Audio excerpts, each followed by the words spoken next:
ce qui donne évidemment plus de visibilité, notamment en termes de plaintes de femmes qui sont licenciées à l'annonce de leur grossesse. Malheureusement, ça reste notre core business au fil des années. Et je dirais que la crise de 2008 n'a malheureusement fait qu'encore augmenter ce nombre de licenciements. Mais ce n'est pas de ça que je vais parler aujourd'hui.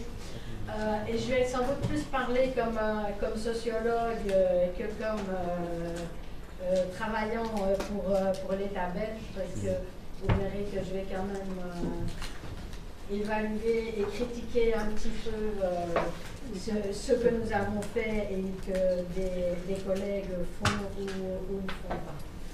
La première chose que je voudrais mettre en évidence, c'est par rapport au congé de paternité. En Belgique, c'est donc un congé de paternité de 10 jours qui existe depuis le 1er juillet 2002, mais le premier projet de loi avait été déposé déjà en 1994 par une organisation d'éducation permanente qui s'appelle les Femmes prévoyantes socialistes. Et ça met vraiment bien en évidence, en tout cas, que le congé de paternité n'est pas du tout une demande des hommes, mais c'est une demande qui a été portée par les femmes. Et je pense que le système traîne avec lui le fait que ce n'est pas une demande qui vient des hommes. Et donc, ce qu'on a encore constaté en 2015, c'est qu'il n'est pas obligatoire.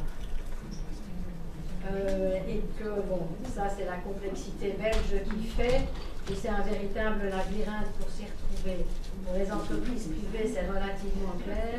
Et une fois qu'on va dans les différentes fonctions publiques, un petit exemple, l'ensemble des 595 communes belges ont dû transférer le congé de paternité dans leur propre système de congés, ce qui vous donne une palette sur l'ensemble des communes belges qui va de 4 jours, qui est l'ancien régime, à 15 jours, qui est le nouveau régime en région wallonne.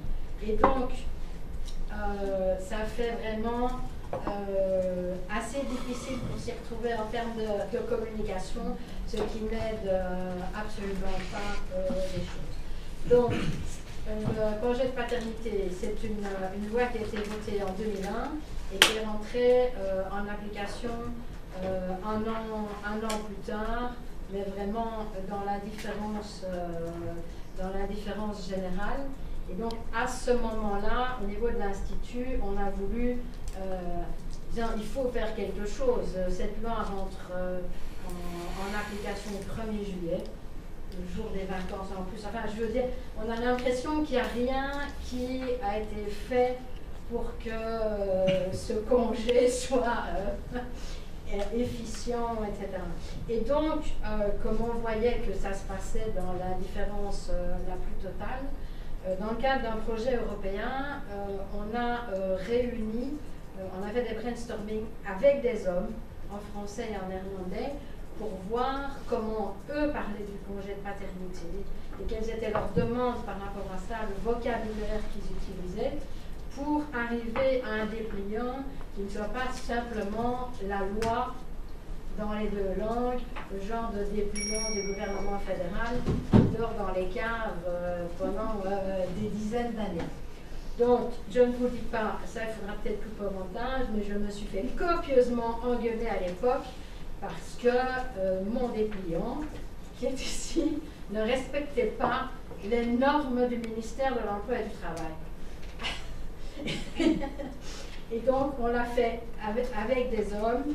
On a repris un petit questionnaire au milieu qui avait été fait par les collègues suisses et qui est un tout petit questionnaire de qui fait quoi à la maison par rapport aux enfants, le ménage, etc. Mais juste pour un peu faire prendre conscience. Et donc, ce dépliant est là dans les deux langues. Il existe aussi en allemand et en anglais si vous voulez.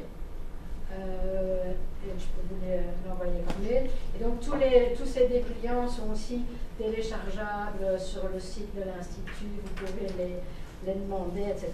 Il a été fait à 300 000 exemplaires. Il a été distribué dans les maternités, dans les consultations, au ENE, Kinten-Usine, enfin, il a vraiment été distribué, mais beaucoup plus par le secteur associatif et tournant autour de la parentalité que vraiment, à mon avis, par qui ça aurait dû être distribué. Il y a une dizaine d'années, Bernard Fusulier, professeur à l'UCL, avait fait une étude auprès de 42 entreprises, de 42 gros employeurs en Wallonie. Il avait effectivement mis en évidence qu'il y avait quelques-uns de ces gros employeurs qui, avec une information constante, proactive et participative, et c'était notamment 2 ou 3 grandes structures hospitalières en Wallonie, où il y avait une tradition de care plus que chez ArcelorMittal, pour ne pas citer les noms, où le fait d'avoir l'information sur le congé de paternité et le congé parental de manière constante et proactive faisait qu'effectivement il y avait beaucoup plus d'hommes qui les prenaient dans ces structures-là. Donc c'est vraiment la communication par rapport à ça est un point qui me semble très important. Et donc pour le congé parental, qui est donc une convention collective en Belgique de 1997, dès le début du congé parental, il n'y a jamais aucune structure, ni publique, ni syndicale, qui a mis en évidence qu'en Belgique, le congé parental était strictement égalitaire et que le père avait droit à exactement la même chose que la mère. Et au contraire, il y avait des fonctionnaires de l'ONEM qui étaient en charge donc de l'indemnisation forfaitaire pendant le congé parental, qui systématiquement, quand ils étaient interviewés au journal télévisé ou dans les médias, présentaient toujours le congé parental comme 3 mois à temps plein pour la mère dans la prolongation du congé de maternité. Je leur aurais tordu le cou à l'époque, tellement c'était une information complètement tronquée et orientée. Ouais, vraiment, c'est vraiment à ce niveau-là assez lamentable à dire, parce que dès le départ, en Belgique, il n'y avait aucune transférabilité possible, rien du tout, mais on a toujours refusé de le dire. Donc à un moment donné, il y avait le secrétaire d'État aux familles qui faisait, dans le cadre de l'année internationale de la famille, faisait des capsules vidéo sur le site internet. Et il n'y avait personne à ce cabinet ministériel-là qui voulait bien faire la capsule sur le congé parental. Et au moment où j'y vais et ils veulent m'enregistrer, j'apprends que le secrétaire d'État veut instaurer la transférabilité. Donc sa capsule, je l'ai vraiment dit en disant en Belgique, il n'y a pas de transférabilité possible, etc.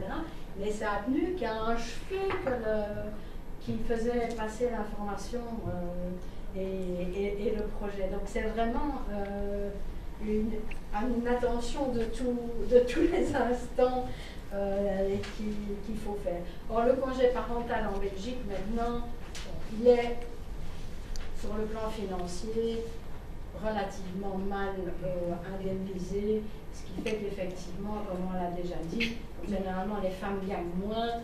Quand il y a effectivement des discussions dans un couple pour qui prendra le congé parental, c'est souvent le salaire le plus faible qui est sacrifié. Mais il est quand même très flexible par rapport à d'autres États membres. Mais il y a quand même une bonne pratique qui existe en Italie que je voudrais citer, parce que c'est un petit peu comme on disait tout à l'heure par rapport à du fractionnement de congés en heures. En Italie, le congé parental peut se prendre par une réduction horaire du temps de travail de 2 heures par jour jusqu'à ce que l'enfant ait 1 an et puis d'1 heure par jour. Et tant les parents que les employeurs italiens sont effectivement très contents de cette possibilité d'utilisation du congé parental. Et je crois que c'est quelque chose une fois qu'on n'étudie pas assez. Je vais parler d'intervenir. Techniquement, qu'est-ce qui nous empêche de le faire en Belgique si une maman prend un congé parental à 1/5, c'est-à-dire 4/5 de temps de travail restant? Si c'est une convention avec l'employeur, qu'est-ce qui l'empêche de travailler 2 heures de moins par jour si son time sheet est c'est que le jour où elle est en congé parental est indemnisé par l'ONEM et pas par l'employeur. Donc ça va être des tracasseries administratives que l'ONEM n'a jamais prévu d'en faire une indemnité horaire. Et c'est ainsi que ça va vraiment ne pas simplifier le système de comptabilité, et en tout cas encore moins du côté de l'ONEM, parce qu'y compris sur le plan statistique, autant l'ONEM sait dire le mois passé il y avait autant d'hommes que de femmes en congé parental, mais ils n'ont jamais pensé à adapter leur système informatique pour pouvoir donner des statistiques et dire quand l'enfant arrive à l'âge de 12 ans, est-ce que le père a pris tout le temps qu'il pouvait prendre? Est-ce que la mère a pris tout le temps qu'elle pouvait prendre? Je suis persuadée que du côté des femmes, le taux de participation et le droit de tirage est assez élevé. Mais du côté des hommes, je suis beaucoup moins sûre. Et le système informatique n'est pas conçu pour pouvoir donner ce genre de statistiques. Dans la patrie de Kettler, non, on tombe parfois sur des aberrations à ce niveau-là. Le problème, c'est 78, c'est une moyenne, c'est un montant total mensuel, pourtant. Donc ce problème serait en amont dans les secrétariats sociaux. Les codes qui sont utilisés. Entre autres, mais de toute manière, dans les secrétariats sociaux, il y a le même problème de code pour le congé de paternité. Le congé de paternité a le même code de petit chômage que pour l'enterrement du père, de la mère, de l'oncle et de la tante. Il n'y a pas moyen d'extraire parce que c'est globalisé. Donc, il y a encore effectivement des problèmes statistiques pour vraiment avoir les bonnes informations. Donc ça, c'est au niveau, on ne parle encore que des congés à ce niveau-là. Mais il y a quand même, à mon avis, un autre frein, en tout cas dans le monde du travail, qui est important, c'est les syndicats. Et depuis 2002, quand on a fait ce dépliant-là, on a aussi fait 4 sketchs d'animation théâtrale de la négociation du congé de paternité dans l'entreprise et dans les syndicats. C'est des outils qui sont toujours à disposition en français et en néerlandais, mais vraiment, c'est encore utile tous les jours, notamment dans les organisations syndicales où les permanents syndicaux qui ne sont pas encore, il n'y a pas encore 50% d'hommes, 50% de femmes, le délégué syndical a quand même encore trop souvent tendance à se moquer du père qui demande ne fût-ce que le congé de paternité. Je ne parle même pas du congé parental. Donc là, il y a encore un travail immense à faire dans le cadre de la lutte contre le sexisme. Mais là, vous parlez dans les syndicats même, ce congé de paternité. Dans l'entreprise même aussi. je veux dire, les délégués syndicaux, ils travaillent dans l'entreprise. Dans l'entreprise comme BNP Paribas ou dans... Oui. Ok. Ou vous pensez qu'eux sont contre... Ben, je ne sais pas nécessairement qu'ils sont contre, ils ne sont pas du tout sensibilisés à la chose. Et ce qui m'étonne beaucoup parce que... Ils ont une tendance à se moquer, des collègues hommes qui demandent à s'occuper de leur famille. Parce que c'est pas un peu votre avis propre, excusez-moi, parce que pour moi les syndicats, parce que j'ai aussi travaillé dans un syndicat et je trouve ça un peu fort, excusez-moi, ça c'est mon côté, à un moment donné, est-ce que c'est pas votre avis propre parce que j'ai travaillé... Non, c'est pas mon avis propre, c'est de se dire... Sur base des formations que je donne dans les 3 organisations syndicales... Mais au sein même des entreprises, ou par exemple comme une grande entreprise comme la nôtre, on travaille la main dans la main avec les syndicats, et en Belgique, vraiment, en Belgique, on travaille avec les syndicats. Je suis un peu étonnée d'entendre une telle réaction, de dire... Mais c'est pas seulement que dans l'industrie, c'est aussi dans les services publics. On a énormément de mal, notamment dans les communes.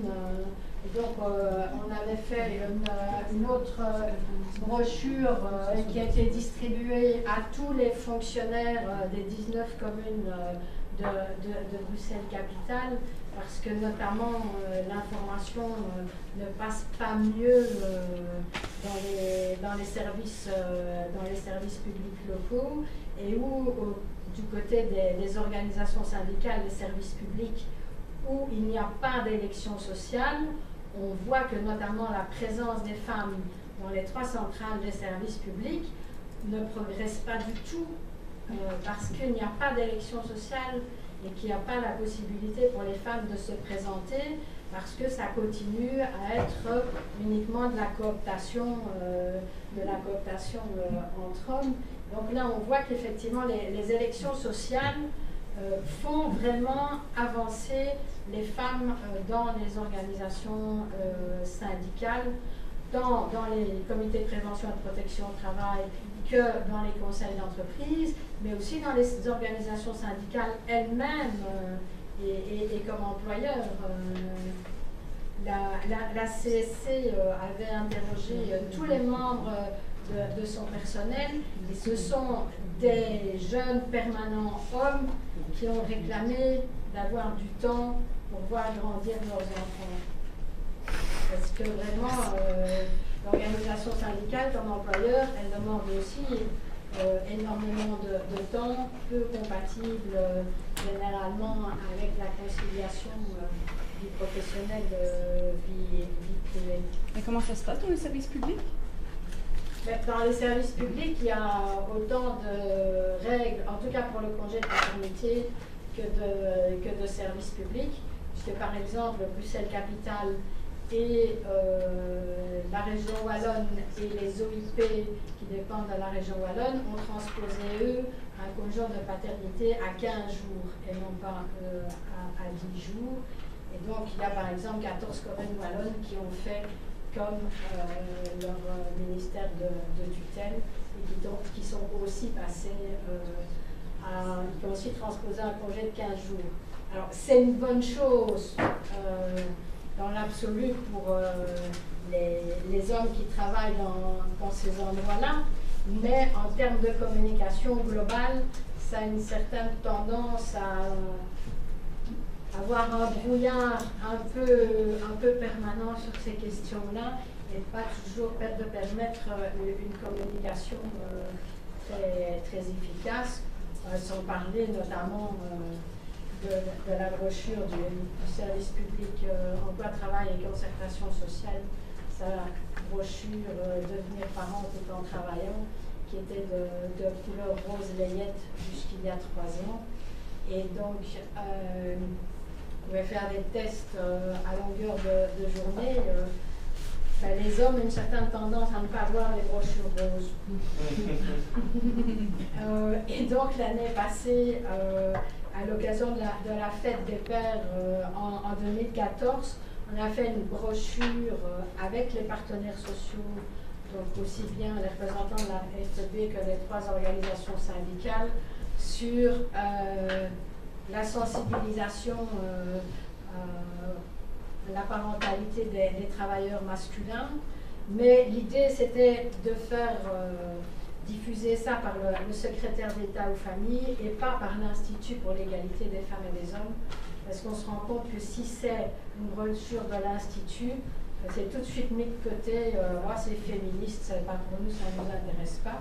Donc on essaye, on fait le boulot et puis on demande aux autres de le publier. Et je voulais juste terminer par la réflexion d'un collègue aux Pays-Bas qui disait qui travaillait sur l'égalité et les plans d'action positive en faveur des femmes, qui disait que c'était dommage que pour la plupart des hommes, il fallait attendre d'être grand-père pour découvrir la paternité. Et donc, je pense que ça rejoint aussi un peu la problématique de l'âge où la dimension genre doit être aussi transversale à tous les autres motifs de discrimination. Mais l'âge est quand même aussi à ce niveau-là un critère assez important. Merci François.